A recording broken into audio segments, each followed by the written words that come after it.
Ní bheidh sríanar ar samhlaíocht inniu agus muid is spraoach sa crothú. Cad a tharla sa scéal Na Trí Mhuicín. Bhí trí bucha ard, Percy, Bob agus Jimmy.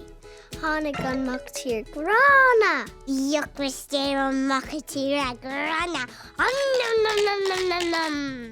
Seo an machtír a hitché sa puta. Dúirt an trí mhuicín heavy. Seo í úna muc.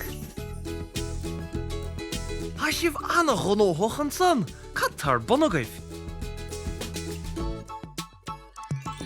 Wow, anna líonta ar fad a chairde. Tuair an slámtí measa do thola. Seo gcuid, gur mágad. Ó, tá sibh déanamh drama fes Na Trí Mhuicín. Aus. Tuair an slán an measa do thola. Seo gcuid. Gur mágad. Hi, tuair an slám wiki measa cí an thola. Seo gcuid, gur mágad. Slán! Is bearla mai. Inis do manis fe hen na macíní. Is maithlam an teachtarthaí tá sé láide. Dúsad na muca sam tí slám almig ag slám brici. Bhí a teach brici á láidir. Rinne mé muc seach as cré. Feicir muc ceann. Úntach ar fad.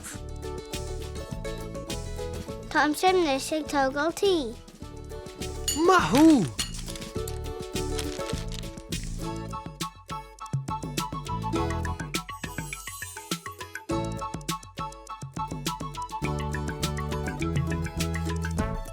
Is misisiú a ceann agus cóithín. Is misisiú Lucas agus cóithín.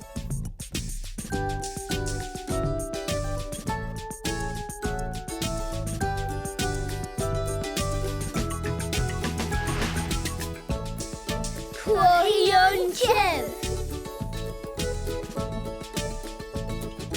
Is féidir bheith crothach ar go leor bealaí. Úsáid bhaid samhlaíochta agus bí a crothú. Oink, oink, oink, oink, oink, oink, oink, oink.